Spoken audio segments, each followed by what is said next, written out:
আসসালামু আলাইকুম রহমতুল্লাহ বারাকাতুহু। আলহামদুলিল্লাহ ওয়াসসালাতু ওয়াসসালামু আলা রাসূলিল্লাহ ওয়া আলা আলিহি ওয়া সাহবিহি ওয়া মান ওয়ালা, আম্মা বাদ। আলহামদুলিল্লাহ, দীর্ঘদিন আমরা ঈদের ছুটি কাটিয়ে আবারও আমাদের যে সবার প্রিয় কোর্স আমাদের সালাত বুঝে পড়ি, আপনারা অনেকে মাশাআল্লাহ প্রথম দিনে হাজির হয়েছেন। আশা করি পরের দিনগুলি আরও বেশি আমরা পাবো। তো বাসি করে হলো সকলকে ঈদ মোবারক, তাকাব্বালাল্লাহু মিন্না ওয়া মিনকুম, ঈদুকুম মুবারক, আইদিন ফাইজিন, কুল্লাম আনতুম বিখাইর ইনশাআল্লাহ।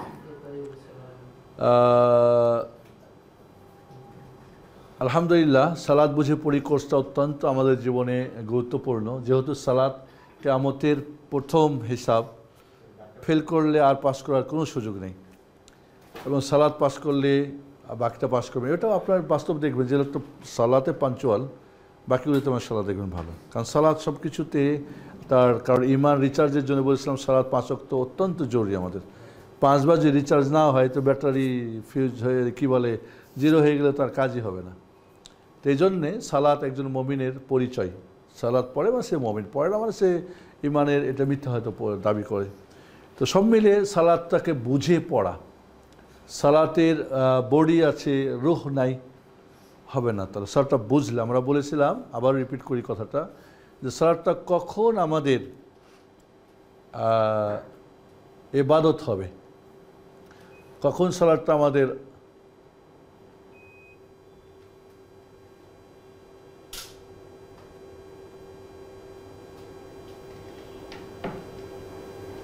কি মেকারি করলা, এই ইয়েটাও ডিস্টার্ব করছে আমাদের।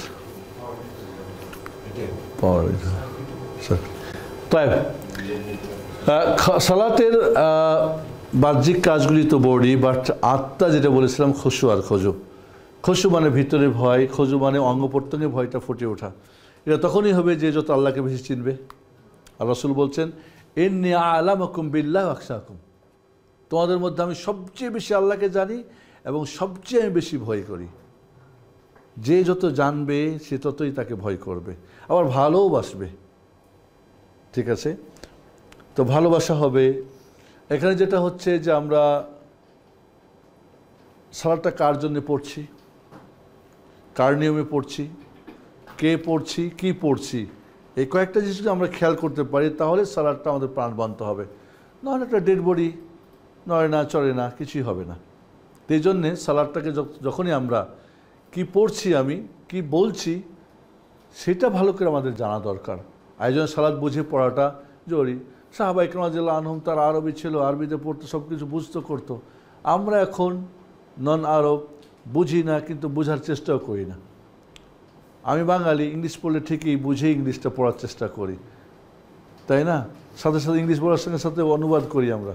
তো আরবি সারা জিন্দিগি হয়তো আমার শেষ হয়ে গেছে, সূরা ফাতিহারই বা মিনিং জানি না। সূরা ফাতিহা যে কত চমৎকার একটা দোয়া, এটাও আমরা বুঝি না। এক নিঃশ্বাস ওই জন্য খুব দ্রুত পড়ে যায়। আসলে তো মনে করি জাস্ট মনে হয় দায় সারা হলো। তো এই জন্য আমরা এখন শুরু করেছিলাম উজু। বিসমিল্লাহ বলে উজু শুরু করলাম, উজু করলাম। উজুটা একটা ইবাদত, পাপগুলো ঝরে যাচ্ছে। এরপরে উজুর পরের দোয়াটা কি করে আপনার জান্নাতের 8টি দরজা খুলে দিবে। এরপরে আপনি বলেছিলাম যে উজুর পরের দোয়াটা, উজুর করার মাধ্যমে আমরা শারীরিক পবিত্রতা অর্জন করলাম, এবং দোয়ার মাধ্যমে আমরা ঈমান নবায়ন করলাম। আশহাদু আল্লা ইলাহা ইল্লাল্লাহ, 2 শাহাদাতাইন দিয়ে, আল্লাহুম্মা জাআলনি মিনাত তাওয়াবিন ওয়া জাআলনি মিনাল মুতাতাহহিরিন দিয়ে আমরা তওবা করে আমরা আবার ভিতরটাও পরিষ্কার করলাম। এরপরে মসজিদে যে আমরা আদবের সঙ্গে যাব, যে আল্লাহ আমার চোখে, হাতে, পায়ে, ওপরে নিচে, ডানে বামে, আমার জিহ্বায় সব কিছুতে নূর দিয়ে ভরে দাও। হ্যাঁ, এইভাবে যখন মসজিদে প্রবেশ করছি তখন আবার শয়তান থেকে পানাহ চাচ্ছি, রহমত চাচ্ছি, আবওয়াবুর রাহমাত খুলতে বলতেছি। মসজিদে আমি নামাজ শুরু করলাম, নামাজ শেষ করে আবার দোয়া করলাম, এবং সেখানেও কিন্তু শয়তান থেকে হেফাজতের দোয়া আছে। এবার মসজিদ থেকে এই যে দোয়াগুলি অনেক বিরাট একটা অংশ, আমরা এবার মসজিদে প্রবেশ করার পরে নামাজ শুরু করব। তার আগে আমরা আজানের কিছু কথা গেছি। আজানের ধ্বনিগুলি, মানে আজান এটা কিন্তু মানে আপনাকে, আজানের ধ্বনিটা যদি আপনাকে করতে পারে, আন্দোলিত করতে পারে, নড়াতে পারে হাড়টা, আল্লাহ যে মহান বড়, এই জিনিসটা বিশেষ করে যে প্রায় 380 বার আমরা প্রতিদিন আল্লাহ আকবার বলি।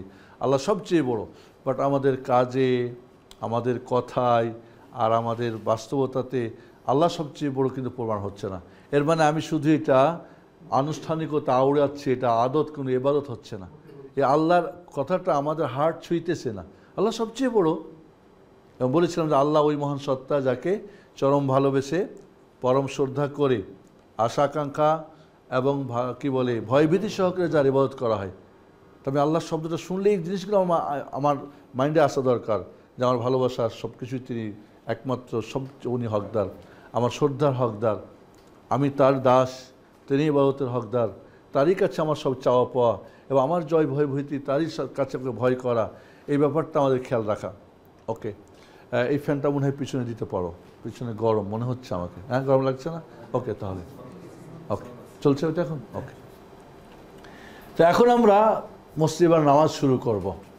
ঠিক আছে, শুরুতেই আমরা কি বলবো? আল্লাহ আকবার, তাকবীরে তাহরিমা। কেন তাকবীরে তাহরিমা বলা হয়? তাকবীর মানে আল্লাহ আকবার বলা, তাহরিমা মানে যে হারাম করে দেয়। অর্থাৎ যখনই আমি আল্লাহ আকবার বলেছি, তখনই বাইরের, নামাজের বাইরের সমস্ত কাজ হারাম হয়ে গেল আমার। এই জন্য রাসূল বলছেন আলাইহিস সালাতু ওয়াস সালাম, তাহরিমুহা তাকবীর ও তাহলিলুহা তাসলিম। নামাজের তাকবীর সব হারাম করে, আর সালাম দিলে সব যেগুলি হারাম ছিল, এই যে ক্ষণিকের, সেটা হালাল হয়ে যায়।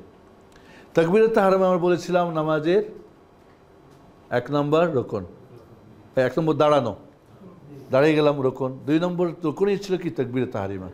কেউ যদি তাকবীরের তাহরিমা না বলে, তার নামাজই হবে না। আসলো, দাঁড়িয়ে গেল, হবে না, নামাজ হবে না, কারণ সে নামাজে প্রবেশই করে নাই। অনেকেরও করে, ব্যাস। তাহলে তাকবীরের তাহরিমা নামাজ এমন একটি জিনিস, এই জন্যে নামাজে দাঁড়িয়ে নবী মুবাশশির, নবী মুবাশশির মানে কি? সুসংবাদদাতা। রাসূলের মুবাশশির একটা কি গুণবাচক নাম। আল্লাহ আকবার বলে নামাজ শুরু করতেন। আল্লাহ আকবার ছাড়া কি অন্য কোনো কিছু বললে হবে? আল্লাহ আদম, আল্লাহ আলা, আল্লাহ মহান, হানাফি মাঝে হয়ে যাবে, বাট অন্য ইমামদের কাছে না, হবে না। আল্লাহ আকবরই বলতে হবে। অন্য কোনো শব্দ যেটা আল্লাহ মহান বোঝায় বললে হবে না। ওকে, এর পূর্বে বিসমিল্লাহ বা অন্য কিছু বলতেন না। আমাদের অনেকে দেখি বিসমিল্লাহ বলে, আগে বিসমিল্লাহ আউযুবিল্লাহ, তারপর আল্লাহকে বলে। কোথেকে বলেন আপনি? এর তো নেই এখানে আউযুবিল্লাহ বিসমিল্লাহ কেন? আপনি কোরআন তেলাওয়াত শুরু করছেন না, কেন? তো নামাজে প্রবেশ করলেন। নামাজ ভুলকারী সাহাবীকে ওই তাকবীর পড়তে আদেশ দিয়েছিলেন। ওই যে বলেন এর যে ফাসাল্লি ফাইন্নাকা লাম তুসাল্লি, 3বার যে নামাজ পড়লেন, ওই ব্যক্তি বলছেন ফাকাব্বির, তাকে তাকবীর আল্লাহু আকবার বলতে বলছেন। তাহলে এখানে আপনি অন্য কোনো শব্দ বলবেন, তা হবে না। ওকে, আর তাকে বলেছিলেন যতক্ষণ পর্যন্ত কোনো মানুষেরও এই নামাজ পূর্ণ হবে না, যতক্ষণ পর্যন্ত না সে ঠিক যথার্থরূপে উজু করেছে, অতঃপর আল্লাহু আকবার বলেছে। তাবরানি মৌজাম সিফাত সালাত নবী আলবানী, এত পৃষ্ঠা। ওকে, কোনটা হতে হবে? ইস্তিফতাহর দোয়া। এখন আপনি আল্লাহ আকবার, তার আগে আমাদের কি ছিল যে একজন মুসাল্লি কী করবে? সুন্নতগুলো, কেবলামুখী হবে। কেবলামুখী হওয়াটা ফরজ সালাতের জন্য কি শর্ত? 6টা শর্ত মনে আসতো? পবিত্রতা অর্জন করা, অপবিত্র বস্তু দূর করা, সময় কি বলে সতর ঢাকা, সময় হওয়া, নিয়ত করা, কেবলামুখী হওয়া নিয়ত করা। এই 6টার কোনো একটা বাদ গেলে নামাজ বাদ। শর্ত মানে যেটা নাই মানে নাই, আপনার জিনিসটাই নাই। এখন শর্ত 6টা, আপনি 3টা করলে হবে না। ইসলামিক ব্যাংক হালাল করে দিয়েছে, 6 শর্ত হালাল হবে, 3টাতে হালাল করে রেখে দিয়েছে। তো আর 2টা কয় এখন এই সময় না করলো, এখন এই মুহূর্তে ওই শর্ত পাওয়া যাবে না। ওকে, এরকম না ইসলাম, শর্তই। এখন আপনি আল্লাহ আকবার, এখন বলেছিলাম আমরা যে আল্লাহ আকবারটাকে 3 ভাবে করা যায়। তাকবীর এবং রফুল ইয়াদাইন, এখানে যেটা রফুল ইয়াদাইন আমরা বলেছিলাম যে 2 হাত উত্তোলন করা, এটা কাঁধ বরাবর এবং কান বরাবর, 2টাই সুন্নত। কাঁধ অথবা কান, আঙুল না খোলা থাকবে না বন্ধ থাকবে, নর্মাল থাকবে আঙুলগুলো। তাহলে আল্লাহ আকবার। এখন আমরা বলেছিলাম 3 ভাবে করতে পারি, তাকবীর এবং কাজ একসাথে, রফুল ইয়াদাইন, আল্লাহ আকবার। আপনি তাকবীর আগে বলেন আল্লাহ আকবার, তারপরে হাত, এটাও হবে। অথবা আপনি আগে বাঁধলেন আল্লাহ আকবার, এটা সুন্নত। কিন্তু তকবির বলারও কোন, বাট এই যে হাত উঠা বা বলা একসাথে আগে পরে এগুলো সুন্নত। এই জন্য আমাদের কয়টা ছিল, কয়টা সুন্নত ছিল? 72টা, 72টা সুন্নত ছিল। জি, 17 আর 55। হযরত আবু হুরায়রা রাদিয়াল্লাহু হতে বলেন, আল্লাহ রাসূল সাল্লাল্লাহু আলাইহি ওয়াসাল্লাম যখন নামাজের তাহরিমা তাকবীর দিতেন তখন কিরাত শুরু করার পূর্বে কিছুক্ষণ চুপ থাকতেন। আমি বললাম, হে আল্লাহ রাসূল, আমার পিতা মাতা আপনার জন্য কুরবান হোক, আপনি কোথায় গেল? ঠিক আছে, এটা এটা উপরে নাকি এটা না, কই গেল? আপনি তাকবীর ও কিরাতের মাঝে চুপ থেকে কি পড়েন আমাকে বলে দিন। তিনি বললেন, আমি বলি আল্লাহুম্মা বাঈদ বাইনি ওয়া বাইনা খাতায়া, এটা একটা ইস্তিফতাহ। আল্লাহর নবী আল্লাহু আকবার চুপ থাকতেন। আবু হুরায়রা, এখন আপনি কেন চুপ থাকেন, কি বলেন বলেন আমাদেরকে। আমার রাসূল এখন শিখিয়ে দিচ্ছেন কি, আল্লাহুম্মা বাঈদ বাইনি ওয়া বাইনা খাতায়া কামা বা'আদতা বাইনাল মাশরিক ওয়াল মাগরিব, আল্লাহুম্মা নাক্কিনি মিন খাতায়া কামা ইউনাক্কা সাওবুল আবজু মিনাদ দানাস, আল্লাহুম্মা ইগসিলনি খাতায়া বিল মাই ওয়াস সালজি ওয়াল বারাদ। হে আল্লাহ, আল্লাহুম্মা মানে কি বলেছিলাম, হে আল্লাহ, বাঈদ দূর করো, বাইনি আমার মধ্যে, ওয়া বাইনা খাতায়া এবং আমার পাপের মধ্যে, খাতা মানে ভুল, আমার এবং আমার ভুলের মধ্যে আমাকে দূর করে দাও, অর্থাৎ ভুল যেন আমি না করি। সুবহানাল্লাহ। কামা বা'আদতা বাইনাল মাশরিক ওয়াল মাগরিব, যেমন তুমি দূর করেছো বাইনাল মধ্যে, মাশরিক পূর্ব, মাগরিব পশ্চিম, পূর্ব পশ্চিমের মধ্যে যেমন তুমি দূরত্ব দূরে রাখো আমাকে, ওই পাপের আশেপাশেই নিও না। কি দোয়া, মারাত্মক দোয়া। আল্লাহুম্মা নাক্কিনি মিনাল খাতায়া, এখানে জফলা হবে না, মিনাল খাতায়া। আল্লাহুম্মা, হে আল্লাহ, নাক্কিনি পবিত্র পরিষ্কার করুন, মিনাল খাতায়া পাপ সমূহ থেকে বা ভুল থেকে, কামা ইউনাক্কা সাওবু আবিয়াজু মিনাদ দানাস, যেমন সাদা কাপড় ময়লা থেকে পরিষ্কার করা হয়। এই কাপড়টা পরিষ্কার করলে একটু ময়লা থাকলে বুঝে যাবেন, বাট সাদা কাপড় পরিষ্কার মানে কি, দেখবেন সাদা কাপড়কে দেখবেন লেবু লাগাও, এই লাগাও, ও লাগাও, আমি সোজার থেকে নিয়ে আসছি, ওই যে ইয়ে করা লাগাই দিলে মাশাআল্লাহ একেবারে যে ইয়ে হয়ে গেল। প্রোডাক্টস না, একটা পাওয়া যায় লিকুইড, দিয়ে কিছুক্ষণ রাখলে 1 মিনিট বাস যে কোনো ময়লা আউট হয়ে যায়, সাদা কাপড়ের জন্য বিশেষ করে। জি, তো আল্লাহুম্মা নাক্কিনি মিনাল খাতায়া, আল্লাহ আমার পাপ থেকে আমাকে পবিত্র করো বা পরিষ্কার করো, কামা ইউনাক্কা সাওবুল আবজু মিনাদ দানাস, যেমন সাদা কাপড় ময়লা থেকে পরিষ্কার করা হয়, ঝকঝকা করা হয়। সাদা কাপড় ধোয়ার পর দিতে হয়, নীল দিতে হয়, এটা ওটা অনেক কিছু। আল্লাহুম্মা ইগসিল খাতায়া, হে আল্লাহ, মগসিল ধুয়ে দাও, আল্লাহুম্মা হে আল্লাহ, ইগসিল ধুয়ে দাও, খাতায়া আমার পাপসমূহ, বিল মাই পানি দিয়ে, ওয়াস সালজি ওয়াল বারাদ পানি দিয়ে, সালজ হচ্ছে কি বরফ দিয়ে, ওয়াল বারাদ হচ্ছে কি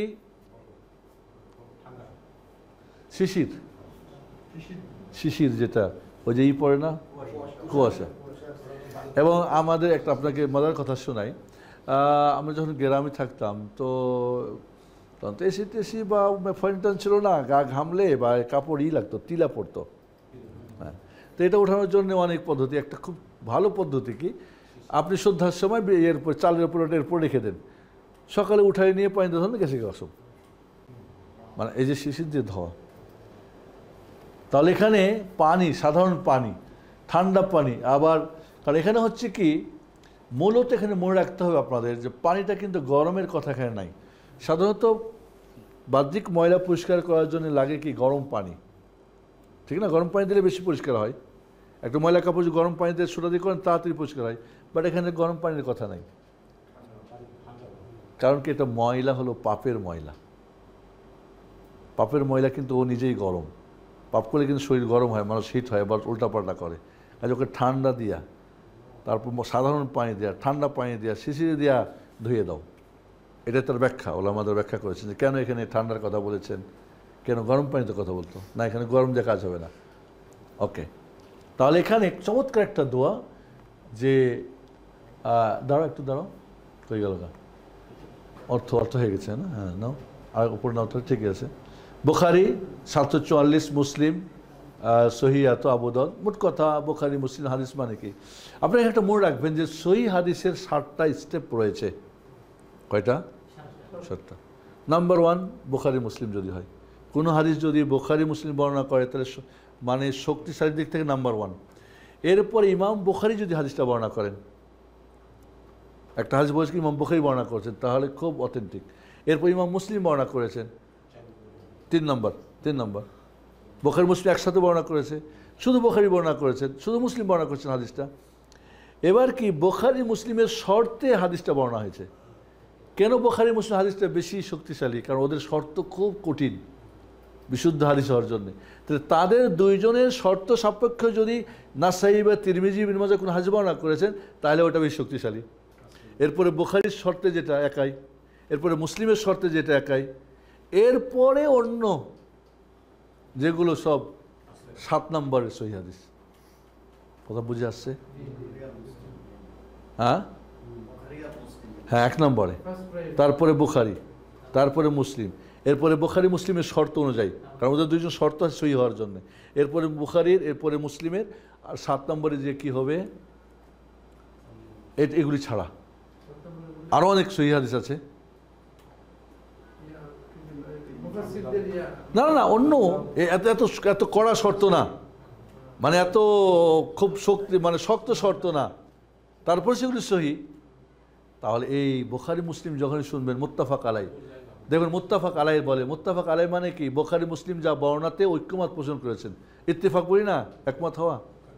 জি, তো এখানে এছাড়াও হাদিসটি আবু দাউদ, নাসাই, দারেমি, আহমদ ইবনে মাজাহ, আহমদ মুসনাদ, ঈশা মানে হয়তো মনে হয় এটা মুসনাফ ইবনে শাইবা কিনা, আবি শাইবা সম্ভবত, আবি শাইবা। লক্ষণীয় যে উক্ত দোয়াটি তিনি ফরজ নামাজে বলতেন। এখন এই সালাত, এই দোয়াটা কি ফরজ সালাতের জন্য দোয়াটা, নাকি যে কোনো নামাজে চলবে? শেখ আলবানির মত হলো যে না, যেহেতু ফরজ সালাতের ব্যাপারে আবু হুরায়রা জিজ্ঞেস করেছিলেন যে আপনি আল্লাহু আকবার বলে কি চুপ করে কি বলেন, তবে ওলামারা বলছেন যে সুন্নত নফলেও পড়ে চলবে। তাই আবু সাঈদ ও আয়েশা রাদিয়াল্লাহু আনহা বলেন আল্লাহ রাসূল সাল্লাল্লাহু আলাইহি ওয়াসাল্লাম নামাজের শুরুতে এই দোয়া পাঠ করতেন, সুবহানাকা আল্লাহুম্মা ওয়া বিহামদিকা ওয়া তাবারাকা ইসমুকা ওয়া তাআলা জাদ্দুকা ওয়া লা ইলাহা গায়রুক। সুবহানাকা মানে আমি আপনার পবিত্রতা বর্ণনা করছি আল্লাহ, সুবহানাকা কা মানে তুমি সবসময়, সুবহানাকা মানে উসাব্বিহুকা তাসবিহান, আমি তোমার পবিত্রতা বর্ণনা করছি। আল্লাহুম্মা হে আল্লাহ, ওয়া বিহামদিক তোমার পবিত্র, তোমার প্রশংসার সাথে, ওয়া তাবারাকা ইসমুক তোমার নাম মহিমান্বিত বরকতপূর্ণ, ওয়া তাআলা জাদ্দুক এবং তোমার সম্মান অতি উঁচু, ওয়া লা ইলাহা গায়রুক এবং তুমি ছাড়া কোনো সত্য ইলাহ নেই, মাবুদ নেই। ইমাম আহমদ হাম্বল বলছেন সবচেয়েতে এই দোয়াটা ছোট কিন্তু থানার জন্য সবচেয়ে আল্লাহ প্রশংসনীয়, কারণ থানা মানে কি প্রশংসা। ওজন ভাই বলছে এটা সবচেয়ে বেশি। এই হাদিস দিয়ে সহি জয়ীফ নিয়ে একটু ওলামাদের মত আছে, কেউ জয়ীফও বলছেন, কেউ সহি, কিন্তু ইনশাল্লাহ সব সনদ মিলে ওটা কিন্তু একেবারে সরাসরি সহি। এখন এখানে সহি কিন্তু দেখবেন যে 2 নম্বর না, মানে 2 নম্বর না, 2 নম্বর সহি মানে কি? আচ্ছা সহি হাদিস কাকে বলে এটা একটু জানা দরকার। সহি বলছি না তো, হ্যাঁ সহি কোন হাদিসকে সহি বলে? মা নাকালাহু আদলুন তাম্মুদ যাব মুত্তাসিলুস সানাদ মিন গায়রি শুযুন ওয়ালা ইল্লা, 5টা শর্ত পাওয়া গেলে হাদিসটা সহি। যে হাদিসটা বিশ্বস্ত ব্যক্তি বর্ণনা করেছেন, সাহাবীরা সবাই উদুল, সাহাবীদের পরে তাবিদের যখন নেবেন সে ব্যক্তি বিশ্বস্ত কিনা, দিন এবং দিনের দিক থেকে তার আমলে আখলাকে তার সব কিছু ওকে কিনা, তার আকিদা তার মানহাজ সব কিছু ওকে কিনা, আদল তাম্মুদ যাবত তার মেধা পরিপূর্ণ 100% মেধাবী কিনা।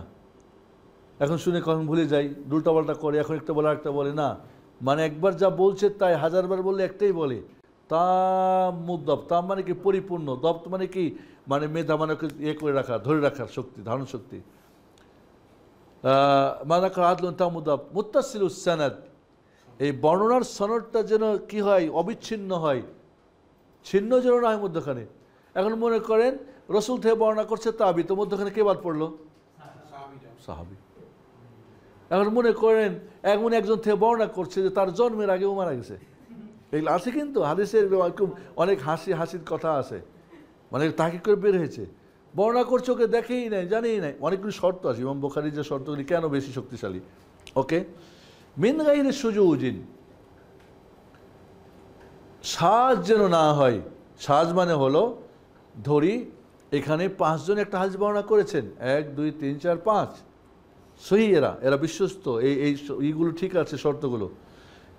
ইসমাইল ভাই, নট মাইন্ড, ইসমাইল ভাই বর্ণনা করছেন, উনিও কিন্তু বিশ্বস্ত, বাট এই 5 জনের বিপরীত কিছু বর্ণনা করে দিয়েছে, হাদিসের মধ্যে একটু কম বেশ করে দিয়েছে, একটু অন্যরকম বর্ণনা করেছে, ওনার হাদিসটা সাজ গ্রহণযোগ্য হবে না।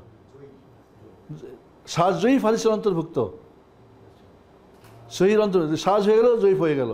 ওই যে তামুদ্দাব ওখানে কম হয়ে গেলে আরেকটা হয়ে যাবে, মানে প্রত্যেকটা শর্তে কমে গেলে অন্য নাম হবে, এই নাম সহি থাকবে না। তাহলে 5 জন বর্ণনা করেছে একরকম, উনি বর্ণনা করতে গিয়ে একটু একই, ওর মধ্যে একটু বার কমে দিয়েছে, ওটা গ্রহণযোগ্য না, এটাকে বলে সাজ। সাজ যেন না হয়, ওয়ালা ইল্লা, এবং কোনো জন্য এর মধ্যে কোনো দোষণীয় কোনো কারণ না থাকে। দোষণীয় কারণটা সনদে হতে পারে, মতনে হতে পারে, মতন মানে মূল যে কথাগুলি। আর এইটাই হলো হাদিস সাবজেক্টের কঠিন একটা জিনিস। কেন শেখ আলবানী রাহিমাহুল্লাহ জগৎ বিশ্ববিখ্যাত হয়েছেন এখানেই, কারণ এইখানেই হলো হাদিস বিশ্লেষণের মূল জায়গাটা। উনি বলেছেন যে আমি ঘড়ির মেকারের চাইতে হাদিসের মেকার বেশি সূক্ষ্ম, এবং এই ঘড়ির মেকারই আমাকে হাদিসের মেকারি করতে আমাকে সাহায্য করেছে। মানে এই যে খুব চিকন দুঃখ সূক্ষ্ম কি হতে পারে, কেমনি কি, সুবহানাল্লাহ। সে কালমে দেখা গেছে একটা হাদিস খোঁজ করার জন্যে ওই লাইব্রেরির বই, ওই সিঁড়ির মধ্যে দাঁড়িয়ে দাঁড়িয়ে মধ্যখানে নামাজ পড়েন, 17 ঘন্টা তালাশ করছে একটা হাদিস একাধারে। হয়তো মধ্যখানে নামাজের টাইমে নামাজ, আবার আসছে, আবার দেখছে কোথায় পাওয়া, কোথায় আছে। ঠিক আছে। আর আমাদের দেশের হুজুর বলে কি যে আরে ঘড়ির মেকার, লা হাওলা ওয়ালা কুওয়াতা ইল্লা বিল্লাহিল আলিয়্যিল আযীম। মানে এই কথাটা যেন শুনেছিলাম, শুনে রাখেন, সেদিন আমি বলেছিলাম এই লোকটা এখন এই দুনিয়াতে অসম্মানিত হবে, এবং হচ্ছে এখনো। আগে চিল্লাচিল্লি করতে বন্ধ হয়ে গেছে, এবং তার সম্মান কমবে, কারণ এত বড় একজন মুহাদ্দিসকে, হাদিস যে রাসূলের হাদিসের খাদেম ছিলেন, তুমি তো হাদিস ধ্বংসকারী, তুমি সুন্নি নামে সিন্নি খেয়ে এমন সুন্নি হইছ। লা হাওলা ওয়ালা কুওয়াতা ইল্লা বিল্লাহ। এবং ওমা ইউহিনিল্লাহু ফামা লাহু মিন মুকরিম, শুনে রাখেন আয়াতটা। আল্লাহ বলছে ওমা ইউহিনিল্লাহু, যাকে আল্লাহ ইহানা করবে, লাঞ্ছিত করবে, অসম্মান করবে, ফামা লাহু মিন মুকরিম, তার কোনো সম্মানকারী কেউ থাকবে না। ইন্নামাল ইজ্জাতু লিল্লাহি ওয়া লিরাসূলিল মুমিনিন। তো সহিহ হাদিস বুঝছেন বেকার? তাহলে যেটা বিশ্বস্ত বর্ণাকারী বর্ণনা করেছে এবং তার মেধা খুব প্রখর, কোনোভাবে উল্টাপাল্টা হয় না, প্রখর নিয়ে কথা বলি আপনাদের, কারণ এগুলি জানা দরকার আপনার আছে। হাদিসের মহব্বত কেমনে হবে? ইমাম তিরমিজি রহমাতুল্লাহ আলাই, উনি মক্কায় গেছেন, মহাদেশ একজন পাইছেন, এখন হাদিস ওনার কাছে আছে, উনি জানে, তো বলছে ওস্তাদ আপনি হাদিস বলেন। এখন ওস্তাদ তো যখন হাদিস বলতেন তখন তার অন্য জগতে চলে যেতেন, চোখ বন্ধ করে হাদিস বলছেন, বলছে খাতা কলম ঠিক আছে, দেখে খাতা কলম তো নাই, হঠাৎ করে বুঝছে না সুযোগ নিতে গিয়ে এত খাতা কলম নেই, বলে লেখো ঠিক আছে, সে বলেন, আল্লাহর পর তাওয়াক্কুল শুরু করছে, 1 2 3 4 40টা হাদিস বর্ণনা করে চোখ খুলছে, দেখি ইমাম তিরমিজির হাতে কোনো খাতাও নেই, কলমও নেই। প্রচণ্ড মহাদেশেরা প্রচণ্ড রাগী হয়ে যেতেন অনেক সময়, একটু কম বেশ হলে, এটা তো হ্যাঁ তুমি সময় নষ্ট করছো, তো বলছে তোমার খাতাও নেই, কলম নেই, 40টা হাদিস তুমি এখন আমার সময় নষ্ট করছো, খুব রাগ হয়েছে। তো উনি বলছেন যে আমি এখন শোনাই আপনাকে, কি শোনাবা? জি শোনা, শোনাও। আবার শোনাই করছে, চোখ বন্ধ করছে, যেই সিরিয়ালে 40টা সনদ মতন সহ 40টা শোনাই দিয়েছে। এটা আল্লাহর পক্ষ থেকে তার দিনের হেফাজত করার জন্যে। ইমাম বুখারী 6 লক্ষ হাদিসের হাফেজ ছিলেন, ছোট্ট বয়সে হাদিসে পারদর্শী হওয়ার কারণে বেদাতীরা তার বিদ্বেষ সহকারে তার ইলম পরীক্ষা করার জন্য সরকারি মদদ নিয়ে স্টেজ বানিয়ে তাকে হাজির করে। কি করছে, 10 জনকে 10টা করে হাদিস দিয়েছে। 10 জন 10টা করে হাদিস, এর সনদ আর মতন চেঞ্জ করে দিয়েছে। সনদ মানে বর্ণনা সূত্র, আর মতন মানে মূল শব্দগুলো, সব 10টারই চেঞ্জ করে দিয়েছে। একটা সনদ আরেকটা হাদিসের মতন দিয়ে লাগাই দিয়েছে। এখন প্রথম জন উঠে স্টেজে একটা করে হাদিস বলে, ইমাম বুখারীকে জিজ্ঞেস করে, তুমি বলো লা আদরি, জানি না, লা আদরি লা আদরি লা আদরি, 10 জন শেষ, 10টা। এইভাবে 10 জনে 10 10 100 হাদিস বর্ণনা করছে, কই লা আদরি, জানি না। ওরা তো খুব মজা নেওয়ার জন্য, দেখছো তোমার বুখারী এত কিছু করো, একটা হাদিসের একটাও সে জানে না। ইমাম বুখারী তো টের পেয়ে গেছে তার আজকে তারা মানে লাঞ্ছিত করতে চাই, তো উনি তো ওইভাবে ওই হাদিসগুলি শুনতেছিলেন, ওইখানেই মেমোরাইজ করতেছেন। উনি বলেন, ঠিক আছে, যে হাদিসগুলো তোমরা বর্ণনা করেছি 100টা, আমি একটা একটা করে বলি। প্রথমে 1 নম্বর হাদিস এই, তার সনদ এইটা না ওইটা। 2 নম্বর হাদিস এই, তার সনদ না ওইটা। 3 নম্বর এই, সব তো চেঞ্জ করছে ওরা।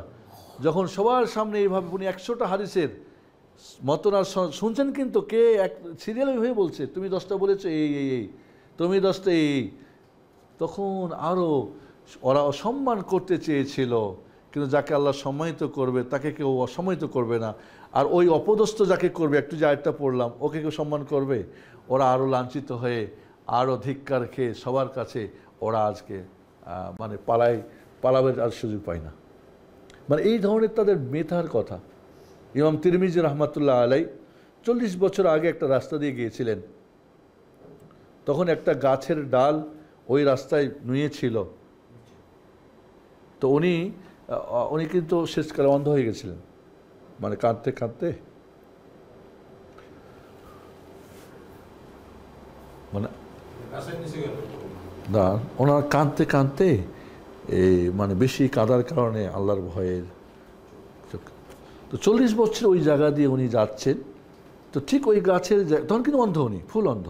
তো ওইখানে গিয়ে মাথা নিচু করি, তো সাথে যে ছিল ওস্তাদ, কিছু নেই, এখানে একটা গাছ ছিল, আমার যতটুকু মনে পড়ে গাছটা নিচু ছিল, এখানে কোনো গাছ কিছুই নেই। তো ওর খুব উৎসুক জাগলো, কী রে, কোন গাছ ছিল, কি বলে, কয় না, আমি এখানে একটা গাছ ছিল, আমি 40 বছর আগে এই রাস্তাতে আমি গিয়েছি। গ্রামের লোকজনকে জিজ্ঞাসা করলে, হ্যাঁ একটা গাছ ছিল এই ধরনের, এতদিন আগে এটা কেটে ফেলা হয়েছে। চিন্তা করেন।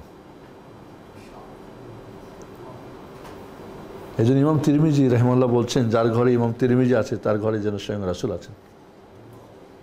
কারণ রাসূলের যত জীবনী সব এই বইটা জামে বলা হয়। আর সহিহ জামে মানে কি 8 শ্রেণীর যে হাদিস যেখানে জমাতে হয়, 8 প্রকার হাদিস যেখানে হয়। আলাকুল সেটা আরেকটা জিনিস, বুখারীও জামে। ইমাম তিরমিজি ইমাম বুখারীর ছাত্র, এবং ইমাম তিরমিজি থেকে ইমাম বুখারী একটা হাদিস বর্ণনা করেছিলেন। এই জন্য ইমাম তিরমিজি গর্ব করতেন যে আমি ইমাম বুখারীর ওস্তাদ একটা হাদিসের ব্যাপারে। সুবহানাল্লাহ। তো এই জন্য এখানে যেটা হচ্ছে যে হাদিসের ব্যাপারগুলো ওই যে সহিহ বোঝানোর জন্য বলতে গেলাম, তাহলে এটাও একটা দোয়া। তোমার প্রশংসার সাথে তোমার পবিত্রতা বর্ণনা করি, হে আল্লাহ, তোমার নাম অতি বরকতময়, তোমার মাহাত্ম্য অতি উচ্চ, তুমি ছাড়া কোনো সত্য উপাস্য নেই। এই অর্থগুলি আমাদের শব্দে শব্দে বা ভাবার্থ, আপনি কি বলতেছেন কি জানেন না, এটা আপনাকে জানতে হবে। তাই তারপরে কোথায় গেল?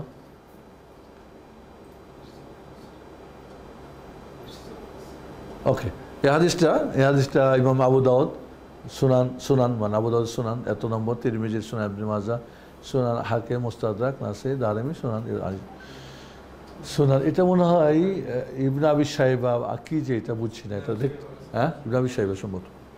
ও এগুলির সবগুলোরই আছে সংক্ষেপ আছে, খায়ে বুখারী, মিমে মুসলিম, সিনে নাসাই, নুনে নাসাই, তায়ে তিরমিজি, কাফে কাজবিনী মানে ইমাম তিরমিজি, হামিম ইমাম আহমদ হাম্বাল, তবারানি, এগুলি কিন্তু আছে। এবং সুবহানাল্লাহ, আমি যখন মদিনা ভার্সিটিতে আমার এক ওস্তাদ ছিলেন, উনি বলে দিলেন তুমি হাদিসে পড়বা। তো হাদিস শক্ত কারণে অনেকেই পড়তে চায় না, তো বললেন যে না তুমি পড়বা, ইনশাল্লাহ পড়বা। তো আলহামদুলিল্লাহ ওনার এবং বারাকা আল্লাহ রাব্বুল আলামিন দিয়েছিলেন। তো এরকম যখন প্রথম বছর আমার 2টা সাবজেক্ট ছিল, তাদবিনুস সুন্নাহ মানে সুন্নার যে লিখনি হলো, একবার হেরা গুহা থেকে শুরু করে নিয়ে এই এখন পর্যন্ত কত কি বই লেখা হয়েছে এবং কোন বইটা কোন নিয়মে লেখা হয়েছে পড়াতেন ডক্টর মাতার জাহারানি, মাশাল্লাহ, উনি হাফেজ সব কিছু। এবং ওই দেশে কি ওনার কোনো নোট টোট করে না, এসে মুখস্থ পড়ায়, কিন্তু 1 ঘন্টা পড়াবেন কোনো কিছু নেই, সব মুখস্থ বলবে তারা। এবং 60 মিনিটের ঘন্টার 1 সেকেন্ড অপচয় করবে না, টাইম হওয়ার সাথে ঢুকবে, টাইম শেষ হলে বের হবে। এবার এত আমানতদারি তারা, তো এক একদিন এতগুলো করে বই নিয়ে আসতেন, একটা করে পরিচয় দিতেন। আমার তো ওনার সঙ্গে একটা ঘটনা আছে। প্রথম দিন আমি ক্লাসে ওনার কথা মানে যেন মাতার মানে কিন্তু বৃষ্টি, এটা ওনার বংশের নাম। ক্লাস শেষে ওনাকে গিয়ে বললাম, বের হয়ে বললাম, ইসমুকা মাথার ও এনজেলুল মাতার মা ভাবছি আপনি খালি বৃষ্টি বলছেন, আপনার নাম আমি কিছুই বুঝতেছি না, এত দ্রুত বলেন আপনি, কিচ্ছু বুঝি না আমি। তা ওনার অফিসে নিয়ে গেল, বসালো। কারণ আমি 2.5 মাস দেরি করে গেছিলাম, যার ফলে যাই হোক একটা ঘটনা, দেরি হয়ে গেছিলো। তো আমাকে বোঝালো, ওই করলো, বললো যে ঠিক আছে। 1 সপ্তাহ এরকম আমার কষ্ট হয়েছিল, পরে ভালো হয়ে গেছে আলহামদুলিল্লাহ। এরপরে কি তানবিন, একটা কি রোয়াত, মানে এই যে বর্ণাকারীরা, রাবির বহু হচ্ছেন রাওয়াত, রোয়াত, রোয়াত, রাউই মানে বর্ণাকারী, এর বহু বচন কি রোয়াত। এদেরটা আরও মারাত্মক। এদের জীবনী কেসা, মানে জীবনী নিয়ে যত বই, বিশাল বিশাল এক একটা বই, 10 খণ্ড, 15 খণ্ড, 8 খণ্ড, 6 খণ্ড, এইসব বইয়ের পরিচিতি, এইসব, এটা মারাত্মক একটা সাগর একটা। উনি বলছিলেন যে ইলমুল হাদিসে, হাদিস বিষয়ে যত লেখা পড়া হয়েছে পৃথিবীর কোনো সাবজেক্টে কোনো ধর্মে হয় নাই, এক আটলান্টিক মহাসাগর একটা। এই জন্য মুহাদ্দিসদের মর্যাদা অনেক বেশি। কোথাকার কি তুমি, কাকে নিয়ে কি কথা বলো, নাউজুবিল্লাহ, আল্লাহ খাল্লাহ। জি আচ্ছা, তাহলে আপনি ওর সাথে একটু করি। ওকে ওকে, জাযাকাল্লাহ, ওয়ালাইকুম আসসালাম। কথাগুলি যে বললাম, হার্ট ছুঁয়েছে না ছয় নেই আমি হয়তো বলতে পারিনি, কিন্তু আপনাদেরকে নিতে হবে। মুহাদ্দিসিনরা কি কষ্ট করে হাদিস একত্রিত করছে এবং আমাদের কাছে এইসব দিয়ে গেছে আমানত, তার জন্য আমরা কী করেছি? আমরা কিন্তু তাদের কাছে ঋণী। আমরা সাহাবেদের কাছে ঋণী, তাবিদের কাছে ঋণী, ইমামদের কাছে ঋণী। আমরা যদি আমরা না করি তো কি হবে? আমরা আল্লাহর কাছে ওই ঋণের জবাব দিতে হবে। তো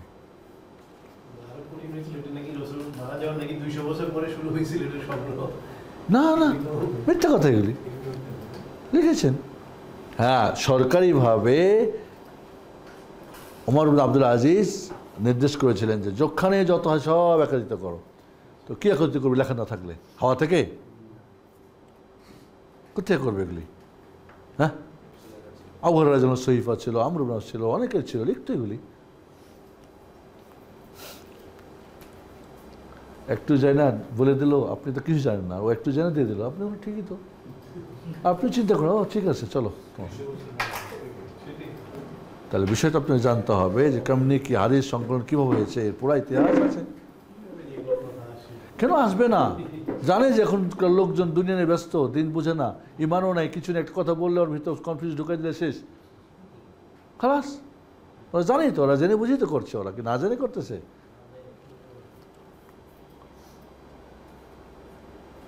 মুহাম্মদ সাল্লাল্লাহু আলাইহি ওয়াসাল্লাম বলেন, নিঃসন্দেহে আল্লাহর নিকট সবচেয়ে প্রিয় কথা হলো বান্দার সুবহানাক আল্লাহুম্মা বলা।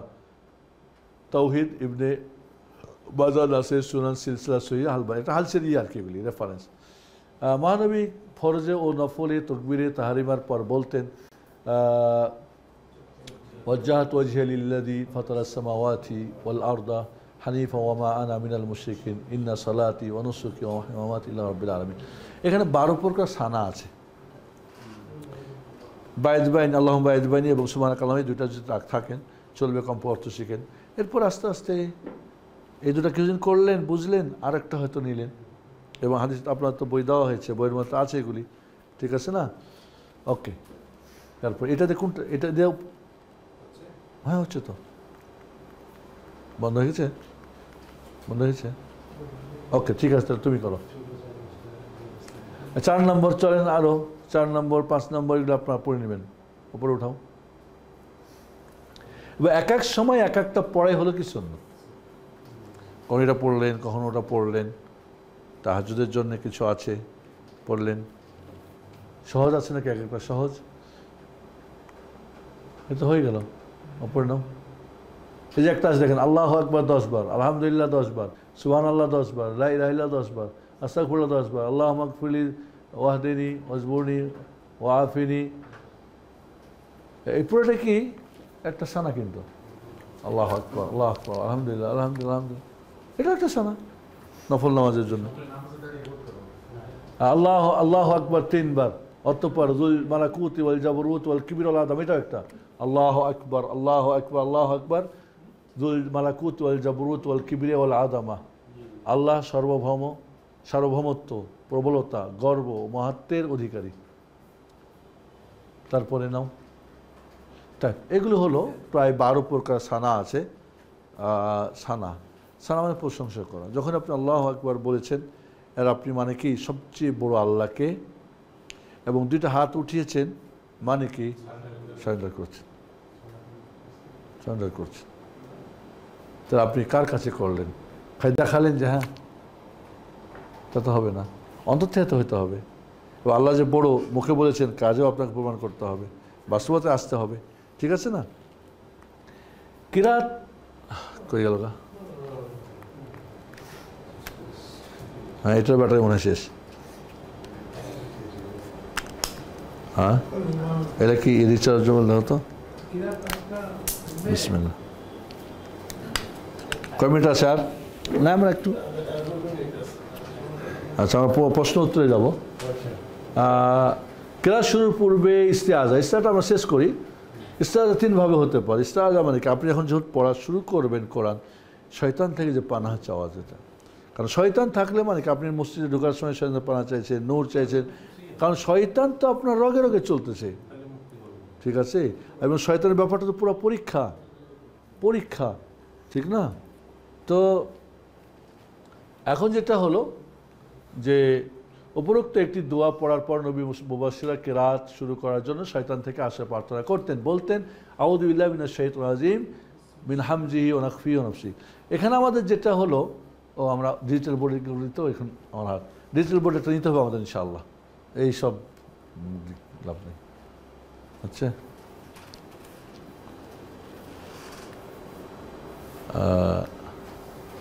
হচ্ছে কেন?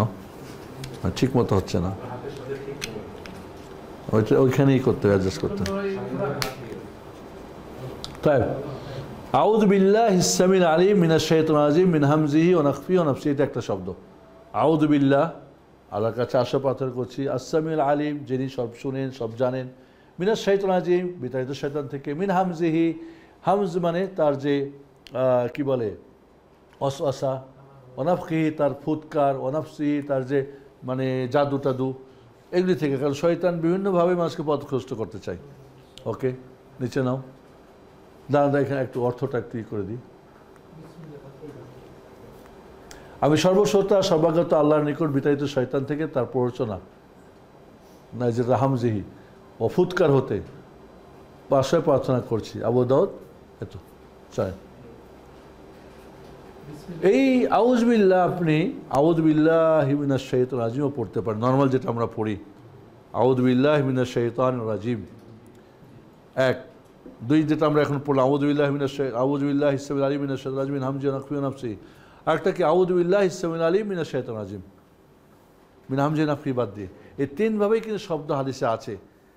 তো নর্মালটা যদি আমরা পড়ি, এক এক সময় এক একটা পড়াই সুন্নত, আমরা দেখেছি কিন্তু ওইখানে ওই যে নামাজের সুন্নতে যে এক এক সময় এক একটা পড়া সুন্নত, কিন্তু আপনি একটা পড়লেই হবে। এরপরে বিসমিল্লাহ পাঠ, সূরা ফাতিহা, এটা আমরা একটু খালি ক্লিয়ার করে আজকে শেষ করবো যে বিসমিল্লাহ, সূরা বিসমিল্লাহির রহমানির রহিম সূরা নামালের একটা আয়াতের অংশ, সবাই একমত। সূরা ফাতিহা ছাড়া অন্য কোনো সূরার শুরুর বিসমিল্লাহ আয়াত নয়, সবাই একমত। তাহলে বাকি থাকলো সূরা ফাতিহার বিসমিল্লাহটা কি আয়াত না বাস বরকতের জন্যে? এখানে 2টা মত রয়েছে। একটা মত রয়েছে না বিসমিল্লাহ আয়াত না, আরেকটা মত রয়েছে বিসমিল্লাহ আয়াত, 2টা মত। আল্লাহ নবী আলাইহিসসালাম বিসমিল্লাহ জোরেও পড়েছেন, আস্তেও পড়েছেন। কিছু কিছু হাদিসে বিসমিল্লাহ দিয়ে শুরু করেছেন সূরা ফাতিহা পড়ার ব্যাপারটাতে, আর কোনো কোনো জায়গাতে বিসমিল্লাহ নাই। আনাস বিন মালিক রাদিয়াল্লাহু আনহু বলেন যে আল্লাহর নবী বিসমিল্লাহ জোরে আস্তে দুটাই পড়তেন, তবে তার মৃত্যুর আগে যেটা আমল ছিল আস্তে পড়া। এই জন্য অধিকাংশ ওলামাদের মত হলো যে বিসমিল্লাহ কি না, আয়াত না, আয়াত না। কিন্তু সূরা ফাতিহা 7টি আয়াত, তাহলে কীভাবে? সালাম আহমতুল্লাহ আহলেন মাশাআল্লাহ, আল্লাহ ঈদ মুবারক, তাকাব্বালাল্লাহু মিন্না ওয়া মিনকুম। কি বাবা, অনেক দেরি করে আসলেন? বসেন। ওকে, কথাগুলি কিন্তু বোঝাচ্ছিস, এক একটা কথা একটা করে মাসলা। তাহলে বিসমিল্লাহ সূরা ফাতিহার আয়াত না, অধিকাংশের মত। কারণ কিছু কিছু হাদিসে বিসমিল্লাহ, যেমন আল্লাহ মুসলিম শরীফের হাদিস, আল্লাহ বলছেন আমি নামাজকে 2 ভাগে ভাগ করেছি, কাসামতুস সালাতা বাইনি ওয়া বাইনা আবদি ওয়া আবদি মা সাআল। ওই হাদিসের মধ্যে ইদা কাল আবদু আলহামদুলিল্লাহ রাব্বিল আলামিন, ওখানে বিসমিল্লাহির রহমানির রহিমের কথা নাই। আয়াত হলে তো ওখানে ছুটার কথা না, প্রত্যেকটা হাদিসে বিসমিল্লাহর কথা থাকার কথা ছিল। ওকে, তাহলে বিসমিল্লাহ রহমান রহিম বাদ যদি ধরে নিই, তাহলে বিসমিল্লাহ যদি ধরি তাহলে কী হবে? বিসমিল্লাহ রহমান 1 নম্বর আয়াত, আলহামদুলিল্লাহ রাব্বিল আলামিন 2, আর রহমান রহিম 3, মালিক ইয়াউমিদ্দিন 4, ইহদিনাস সিরাতাল মুস্তাকিম 5, সিরাতাল লাযিনা আনআমতা আলাইহিম 6, গায়রিল মাগদুবি আলাইহিম ওয়ালাদ-দাল্লিন না, আবার ইয়াকা না'বুদু ওয়া ইয়াকা নাস্তাইন 5, ইহদিনাস সিরাতাল মুস্তাকিম 6, সিরাতাল লাযিনা আনআমতা আলাইহিম গায়রিল মাগদুবি আলাইহিম ওয়ালাদ-দাল্লিন, পুরোটা একটা 7টা। যারা বলছে না বিসমিল্লাহ বাদ, তারা বলছে আলহামদুলিল্লাহ রাব্বিল আলামিন আর রহমান রহিম মালিক ইয়াউমিদ্দিন ইয়াকা না'বুদু ওয়া ইয়াকা নাস্তাইন ইহদিনাস সিরাতাল মুস্তাকিম, 5টা হয়ে গেল। 6 নম্বর কি? সিরাতাল লাযিনা আনআমতা আলাইহিম, আর 7 কি? গায়রিল মাগদুবি আলাইহিম ওয়ালাদ-দাল্লিন। তবে যদি আপনি আয়াতের অর্থ এবং তার মিল বা পরে বুঝেন, তাহলে বিসমিল্লাহ 1 নম্বর আয়াত হওয়া উচিত। কারণ সিরাতাল লাযিনা আনআমতা আলাইহিম গায়রিল মাগদুবি আলাইহিম ওয়ালাদ-দাল্লিন একটাই জিনিস, আনআমতা আলাইহিম চাচ্ছে আর 2টা চাচ্ছে না। মানে আপনি যদি মানে করেন, আল্লাহ রাসূল বলছেন ইনি অতীতুল কোরআন আযীম ওয়া সাবউল মাসানি, আমি কোরআন আযীম আমাকে আল্লাহ দিয়েছেন, সাবউল মাসানি দিয়েছেন, যেটা বারবার পাঠ করা 7টি আয়াত বিশিষ্ট সূরা। আলা কুল্লি হাল, যারা বলছে আয়াত বিসমিল্লাহ আয়াত যে না পড়েন তো নামাজ হবে না, আর যা বলছে না এটা বারাকাতান, তো তারা তো বিসমিল্লাহ না বললেও হয়ে যাবে। তবে বিসমিল্লাহ বলতে হবে, সবাই একমত। বিসমিল্লাহ যে বলতে হবে তারপরেও একমত। এখন ওয়াজিব হিসাবে বলবেন, এক রুকুন হিসাবে, কারণ আয়াত হিসাবে নাকি আয়াত ছাড়া, এই হলো কথা। সূরা আপনারা জানেন যে সূরা তওবাতে বিসমিল্লাহ নাই। কেন বিসমিল্লাহ নাই? সাধারণত আমাদের দেশে বলে থাকে যে তওবাটা, সূরা তওবায় আল্লাহ রাব্বুল আলামিন কাফেরদের নিয়ে কথা বলছেন, আর কাফেরদের প্রতি তিনি নারাজ, তাই বিসমিল্লাহ রহমত আর বারাকাত আল্লাহ দেন নাই। আসলে এর চাইতে অথেন্টিক যেটা হলো যে সূরা আরাফ আর তওবা, এই 2টা সূরা একটাই। হ্যাঁ, আর কোনটা আগে পড়ে না কনফার্ম হয়নি, দেখো তো সিরিয়ালে কোন সূরা? ফাতিহা, বাকারা, আলে ইমরান, নাস, মায়েদা, তাই না? তাহলে আরাফ আর তওবা একটাই সূরা না 2টা সূরা? আনফাল, আনফাল, আনফাল, হ্যাঁ আনফাল একটাই সূরা না 2টা সূরা? সাহাবায়ে কেরামরা কনফার্ম হতে পারেন নাই, এই জন্য বিসমিল্লাহ দেন নাই। মূলত একটাই সূরা, তাই বিসমিল্লাহ দেন নাই। কারণ বিসমিল্লাহগুলি কি 2 সূরার মধ্যে পার্থক্য করার জন্যে। ওটা একটা মত, এটাও বেশি অথেন্টিক কথাটা।